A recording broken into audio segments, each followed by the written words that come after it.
Hi అండి, అందరికీ నమస్తే. Welcome to my channel. ఈరోజు నేను ఒక మంచి వీడియోతో మీ ముందుకు వచ్చానండి. నేను లాంగ్ వీడియోస్ అయితే చాలా తక్కువగా పెడుతున్నాను, ఎక్కువ షార్ట్సే పెడుతున్నాను. దాని నుంచి కూడా లాంగ్ వీడియోస్ ఎక్కువ పెట్టడానికి అయితే చూసుకుంటాను. అలానే మన ఛానల్ కనుక ఫస్ట్ చూస్తుంటే ప్లీజ్ లైక్ చేసి షేర్ చేయండి. అలానే మన ఛానల్ని సబ్స్క్రైబ్ కూడా చేసుకోండి. తిరువల శనివారాలలో రెండో వారం కదండి. ఈరోజైతే పూజ నేను చాలా బాగా చేసుకున్నాను. తర్వాత నేను శనివారమే ఈ వీడియో అయితే అప్లోడ్ చేద్దాం అనుకున్నానండి. కానీ నాకు పొద్దున్నే ఇంట్లో పూజ, తర్వాత గుడికి వెళ్ళి దీపాలు పెట్టుకొని వచ్చేసరికి లేట్ అయిపోయింది. అందుకనేసి నేనైతే సాటర్డే చేయకుండా ఇలా సండే రోజు అయితే ఈ వీడియో అప్లోడ్ చేస్తూ ఉన్నాను. ఇలా శనివారం రోజు పొద్దున్నే ఇంటి ముందంతా క్లీన్ చేసేసుకున్నాను. తర్వాత గడపకి ఇలా ముగ్గు వేసేసుకొని అలానే గడపకి పసుపు కుంకుమతో బొట్లు పెట్టుకున్నాను.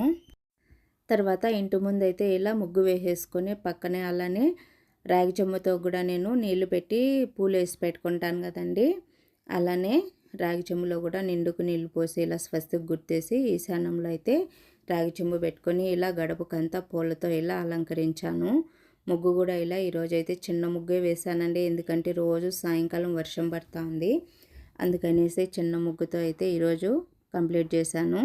తర్వాత పూజ రూమ్లో ఇలా తెల్లటి వస్త్రం ఒకటి పరుచుకొని తర్వాత వెంకటేశ్వర స్వామికి ఇలా గంధంతో కుంకుమతో బొట్లు పెట్టుకొని పూలతో అయితే అలంకరించాను.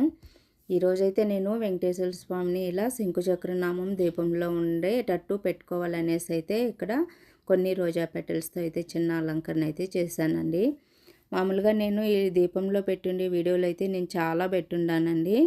ఎందుకో నాకు ఇలా పెట్టుకోవాలంటే చాలా ఇష్టము. అందుకనేసి నేను వెంకటేశ్వర స్వామిని ఎక్కువ ఇలా దీపంలో పెట్టుకుంటాను. అలానే అమ్మవారు లక్ష్మీదేవిని కూడా ఇక్కడ పెట్టుకుంటానండి. ముందున నా దగ్గర చిన్నది వెండిది ఉంది, అదైతే ఇక్కడ రెండు పడతాయి నాకు ఈ శంకుచక్రనామం దీపంలో. చూశారు కదా, ఈ గోల్డ్ బాల్స్ ఎక్కడివి అనేసి అని అడుగుతున్నారండి. ఇవి నేను ఫ్యాన్సీ షాప్లో తీసుకొచ్చి ఇలా అల్లినాను. ఇలా స్వామికి వేస్తే చాలా బాగుంటుందండి ఈ మాల. అందుకనేసి నేను ఈ మాల అయితే ఇలా వేసి పెట్టుంటాను ఎప్పుడు. నాకేమైతే కలర్ కూడా చేంజ్ కాలేదండి. ఈ బాల్స్ చాలా తక్కువ కాస్ట్ కూడా. తర్వాత వెంకటేశ్వర స్వామికి అలంకారం అంటే చాలా ఇష్టం కదండి. అందుకనేసి నేను చాలా వరకు శనివారం అని తిరువల శనివారాలనే కాదండి, మామూలు శనివారాలలో కూడా నాకు తోచిన అలంకరణ అయితే నేను చేసి తర్వాత లేట్ అయినా సరే నేను పూజ చేసుకుంటాను. ఈరోజు ఈ చలివిడి దీపం అయితే ఉల్లి ఉంటుంది కదండి, దీపాలు వచ్చి ఆ ఉల్లిలో నేనైతే ఇలా అలంకరించాను. ఇలా చామంతి పూలు, రోజా పూలు, తులసి దళాలతో ముందంతా ఇలా అలంకరించి ఒక ప్లేట్ పెట్టుకొని ప్లేట్ పైన అయితే ఇలా పిండి దీపం అయితే పెట్టుకొని పిండి దీపానికి ఈ నామం పెట్టానండి. ఈ నామం లాస్ట్ తిరువల శనివారాలలో తీసుకున్నానండి. మీకు ఆల్రెడీ పాత వీడియోల్లో కూడా మీరు చూస్తుంటారు. అయితే ఏం కలర్ అయితే చేంజ్ కాలేదు. తర్వాత అలా స్టోన్స్ కూడా ఏం పోలేదండి, చాలా బాగుండదు నామం అయితే. ఈ నామం పెట్టుకొని ఈ స్టిక్కర్స్ అయితే కొత్తగా తీసుకొచ్చానండి.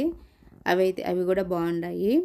ఒకే దీపం పెట్టానండి. లాస్ట్ వీక్ 5 పెట్టుకున్నాను ఇంట్లో. ఈరోజు అయితే ఒక దీపమే పెట్టి ఇలా అలంకరించాను. ఈరోజు ఒక దీపం పెట్టి 7 ఒత్తులు వేసుకుంటున్నాను. నువ్వుల నూనె వేసుకొని అలానే 7 ఒత్తులు వేసి ఇలా స్టాండ్ పెట్టుకుంటే కన్నా దీపం ఇలా చక్కగా వెలుగుతూ ఉంటే చాలా బాగుంటుందండి. ఇప్పుడు స్వామికి అలంకరణ అంతా రెడీ అయిపోయింది కదండి. తర్వాత స్వామికి పెట్టాల్సిన ప్రసాదము అలానే తాంబూలము అన్నీ తెచ్చి పెట్టేసుకున్నాం అనుకోండి, మనము పైకి లేకుండా పూజ అయితే మనశ్శాంతిగా చేసుకోవచ్చు. అన్నీ దగ్గర పెట్టుకున్న తర్వాత దీపం పెట్టేసుకుని స్వామికి తర్వాత మనము గోవిందనామాలు కానీ లేదంటే విష్ణు సహస్రనామాలు కానీ చదువుకోవచ్చండి. నేనైతే ఎక్కువ గోవిందనామాలే చదువుకుంటాను, ఎందుకంటే విష్ణు సహస్రనామాలు కొద్దిగా చదివేటప్పుడు తప్పులు పోతాయి అనేసి. గోవిందనామాలు అయితే మనం చదువుకోవటానికి కూడా చాలా ఈజీగా ఉంటుంది. అందుకనేసి నేను గోవిందనామాలు చదువుకుంటాను. శనివారము ఇలా తులసి దళాలు వేసుకొని గోవిందనామాలు చదువుకొని అలానే నీరాజనము తర్వాత కొబ్బరికాయ కొట్టి నా పూజ అయితే ఇలా రెండో శనివారం అయితే నేను కంప్లీట్ చేసుకున్నానండి. తర్వాత నేను సాయంకాలం గుడికి వెళ్ళాను అన్నాను కదా, ఆ వీడియో క్లిప్ కూడా లాస్ట్లో అటాచ్ చేస్తాను, తప్పకుండా చూడండి. నేనైతే ఈసారి శ్రీవారి పాదాల దగ్గరికి వెళ్ళి అయితే దీపాలు పెట్టుకున్నానండి. అబ్బా చాలా రష్గా ఉండారండి. అంటే ఇంక తిరుపతిలో ఈ 4 వారాలు తప్పనిసరి ఇలానే ఉంటారండి. ఏ గుళ్ళో చూసినా ఎక్కువ రష్గా ఉంటారు. అలానే మన ఛానల్ కనుక ఫస్ట్ చూస్తుంటే ప్లీజ్ ఒక సబ్స్క్రైబ్ చేయండి చూసేవాళ్ళు. అలానే లైక్ చేయండి, పక్కనే ఉన్న బెల్ ఐకాన్ కూడా క్లిక్ చేయండి.